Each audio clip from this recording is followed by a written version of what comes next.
I happen to be a fan of market market report, market watch rather, but it's hard to stay respectful when they run this headline today. Tesla's largest recall to date affects more than 2 million vehicles. Of course, we know that this over-the-air update to correct the font size on part of the screen was not even worth a headline, but there were dozens and dozens of reports like this, with two or three of those headlines actually playing it down something close to the nothing that it really was. It's just so sad that there's this need on the part of NISTA to send out press releases about something like this and for the press to pick it up and hyperbolize it to the point where it sounds like Tesla is the worst automaker ever. I don't know what to tell you. Anyway, I have a theory that Cathie Wood's Ark Group has been single-handedly keeping Tesla from dropping below $180 a share for the last week. They have bought a bunch of shares almost every day. They've been active in the market. And this is Randy Kirk. If you like what we do here, please hit like. This is something you need to do all the time. Just push that little like button, hit subscribe, hit notify. As normal on the first Friday of the month, Cathie Wood gives her report, and Larry and I will be up early tomorrow morning to give you our opinion about her report. That is usually probably my favorite episode of the entire month, and has been getting more and more people coming to that check that out every month. It's really, and first of all, Cathie does a great job, and then Larry does a great job. So there you go. You got the twofer on that. All right. And then let's see. They'll around 7:15 tomorrow morning, California time. That's when that should break. And then we got Whole Mars blog here.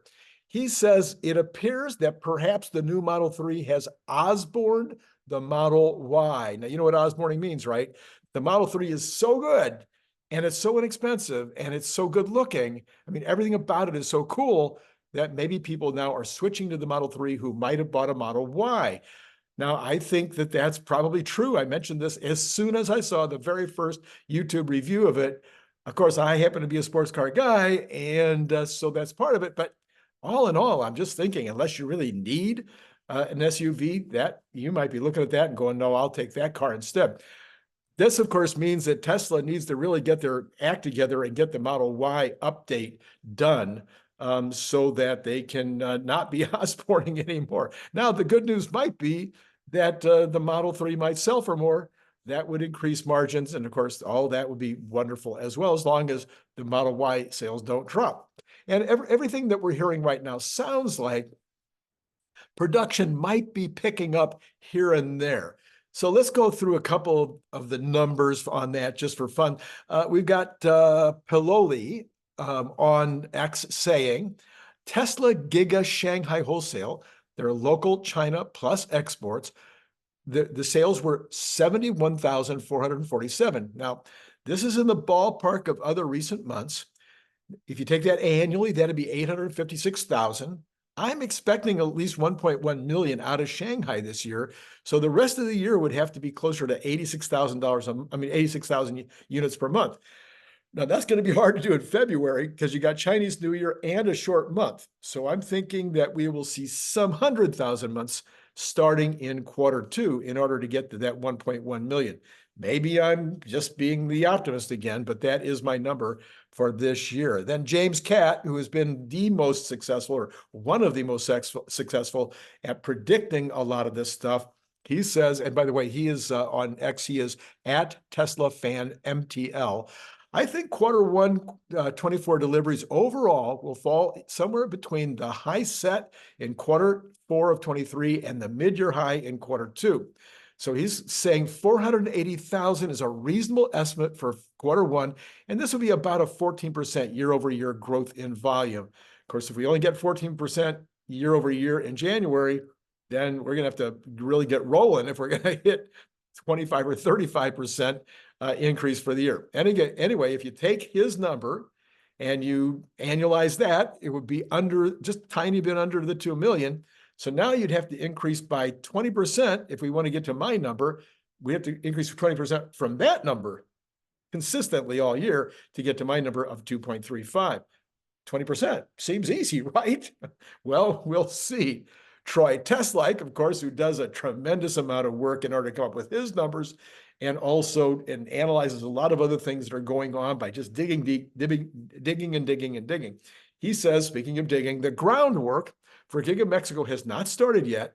If it starts by February 21st, he thinks the factory can be ready for production by January 1st, 2026. So he's expecting it to take almost 2 years from the first shovel to the actual production. Seems like a long, long time, but what do I know? He says he's basing that on looking at all of the other factories and taking into consideration Mexico, et cetera. That's what his number is. Anyway, Giga Mexico will make the compact car for the US market and South America, et cetera. He doesn't mention. But low volume test production is expected to start in Giga Texas in the second half of 2025. I, of course, don't think it's going to be the second half of 2025. And certainly Tesla has not said that that's their expectation. I am thinking we're looking at later this year. All right. He also goes on to say that with regard to Berlin, he feels that if the groundwork starts there within 5 months, Giga Berlin's compact car building can be ready for production by January 1st, 2027. And he says he thinks that's Tesla's target. Well, again, I hope not. I hope he's completely wrong, but he is another one who tends to get his numbers right because he does so much investigation. But that would mean that we're talking about 22, if you're talking about 2.5 years to build it and get it started. I don't know. I don't know. Seems like an awful long time to me. Okay. So from Tesla Boomer Papa, you guys all know who Tesla Boomer Mom is, so you could probably guess that this is her husband. He says, look, here's the real scoop on the job report that you won't get anywhere else.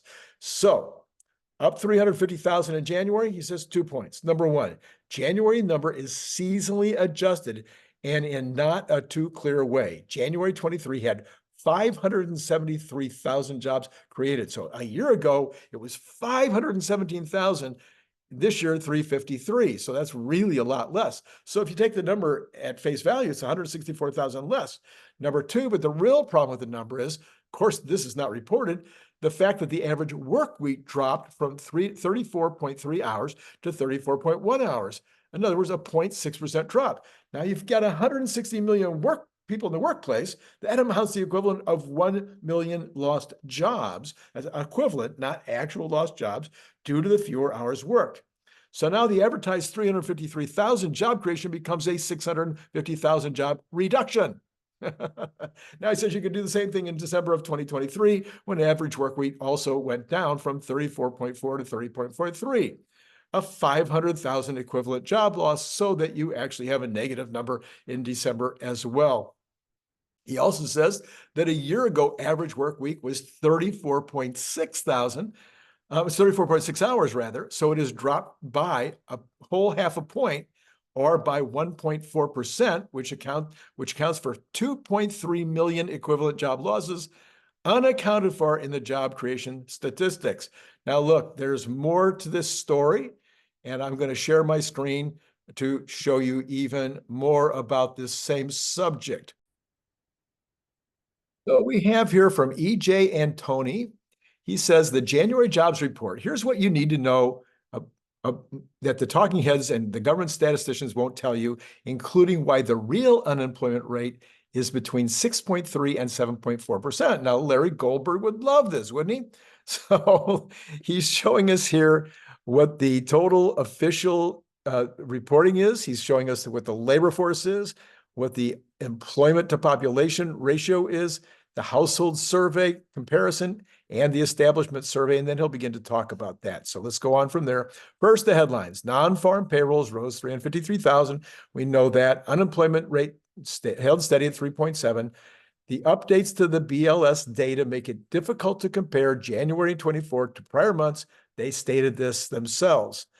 So we've already talked about that earlier today. In brief, things once again look good because prior periods were revised down. The new seasonal adjustments and other changes reduced the number of payrolls in every single month except December. The cumulative monthly differences were 1.3 million, with average difference being 126,000.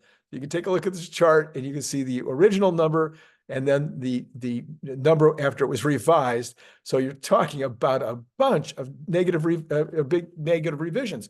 We could see this again next month. We could see December revised down 100,000, or January revised down 150,000. It wouldn't be shocking based on what's been going on so far. So then he says, do we have more jobs or not? He says, depends on which survey you look at. The establishment survey, which allows for double counting, continues rising while household surveys decline. There's an unprecedented gap between the two right now, once again indicating that all year long, for a very long time now, for the entire year, what we're looking at, in fact, beyond even a year, the entire Biden administration, we've seen this giant gap between these two, suggesting that something is wrong with the reporting. Now then, another important divergence is part-time versus full-time. Even after adjusting for seasonal changes, which are huge, in January, the economy still lost full-time jobs and only gained part-time jobs. So here you see the difference. You see the huge gain in part-time and the big loss in full-time. Can you see all that? All right. He says there's a continuation of an established trend. That is, all year long it's been this way. It has trended, the part-time has trended upward fairly consistently while full-time has leveled off. The economy has lost 1.6 million full-time jobs since June and replaced them with 1.6 million part-time jobs, which helps explain the next red flag. And that is weekly hours are plummeting, now down to the lowest number since the COVID lockdown. Aside from abnormalities in 2020, it is the lowest level since the Great Recession. With the housing meltdown and global financial crisis, firms are cutting hours and replacing full-time jobs with part-time. And you can see the trend is massive in that direction. As people work fewer hours, their paychecks buy less, even with hourly raises, because prices are still rising faster than weekly earnings. Significantly higher hourly wages still leave workers behind, about 4.3% behind January of 2021. And here's that chart showing the big decline. They're staying average while the inflation goes up. As far as where the jobs are, they've overwhelmingly been created in government and government-dominated funded healthcare sector. Take away both direct and indirect government expenditures funded by debt, and the year-over-year job growth turns negative, pointing to unsustainability. So you can see here, lots of folks being hired in healthcare, lots of folks being hired in government. Then you have leisure and hospitality next, which is really for the old folks like me. And then you've got construction, which was largely because of the big increases in construction spending that came out of these bills that the administration got passed 2 years ago. And then professional and business services. And then you get down the rest of it, the increases are barely there. And you've got decreases in information, decreases in transportation and warehouses. So it's interesting to know that the jobs, interesting to note who has the jobs. They've all gone to foreign-based born workers. Not only are native-born workers way below their pre-pandemic trend, but they're even below the pre-pandemic level. So you can see now the blue line is foreign workers being hired, and now you can see the born in America folks, you can see that hasn't even come back to the pre-pandemic levels. It is increasing, but it has not gotten back even to the pre-pandemic levels. Now, remember, pre-pandemic, we had full employment.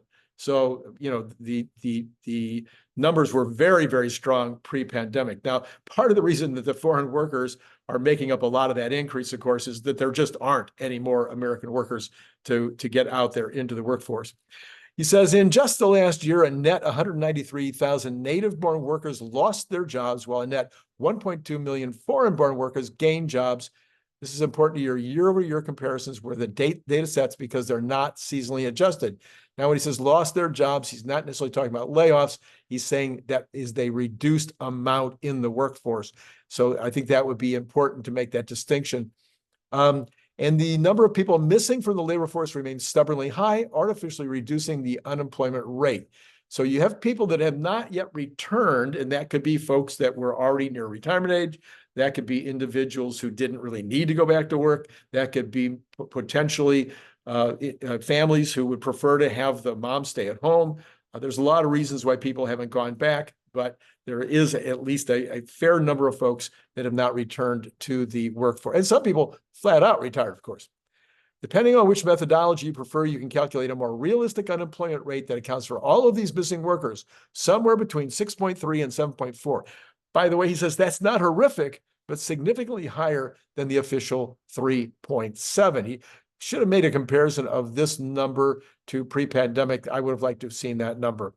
All right. The economy is still adding jobs, but they're overwhelmingly lower pay, fewer hours, and either directly or indirectly paid for by the government. Also, the Fed will need to look for different excuses to cut rates and end quantitative tightening. Another banking crisis would fit the bill perfectly, and we do seem to be having that crisis starting about now. So there you go. That is the end of that report. I thought that was fascinating. I hope you did too. I think I should make sure that Larry has seen that, because I know he would certainly appreciate it. We also had reporting today the consumer confidence numbers. They slipped to 81.9 from an initial 83.3. So in other words, the first report on this particular index was that it was 83.3, but after they went back and checked it out, it was only 81.9. Now they say that's a sharp increase from the 73.3 in December in just a single month. A measurement of expectations for the next 6 months perked up to 77.1 from 75.9 earlier in January and from 67.4 in December. Americans think inflation will average 2.9 in the next 12 months, marking the lowest level in 4 years. The current rate of inflation is 3.4, but it has slowed considerably in the last year and a half. And this is one of those things, again, that the Fed said, hey, we're looking for the anticipation, the expectation of inflation. This is the thing that worries us the most. We don't want to see that expectation start to get built into payroll requests, et cetera. Earlier today, oh, by the way, and they said I don't know, I know I had this, I thought I copied it anyway. Turns out though, the number here we're looking for is 100, right? So even though we're 81 and somewhere in that area, and that's a lot better than it was, we're nowhere near back to where the consumers are confident. That would you would need a reading of 100 or more to have that. So the consumer is still not very happy, although much happier than they were. Now, that's all I got, except to let you know that I did a video earlier today on why Tesla is off by $50 over the last month. I called it drip, drip, drip. And if you missed it, I'm going to suggest you go back and check it out. I'm going to put a card right here for that one. And then remember now, like, subscribe, and then tomorrow morning, Larry Goldberg will be here, and we'll be talking about the Cathie Wood report. You do not want to miss this one. I think it is going to be absolutely incredible in terms of what Cathie's come up with, and hopefully, Larry and I can add a little interesting part to that as well. All right, that's it, and it's been great talking to you.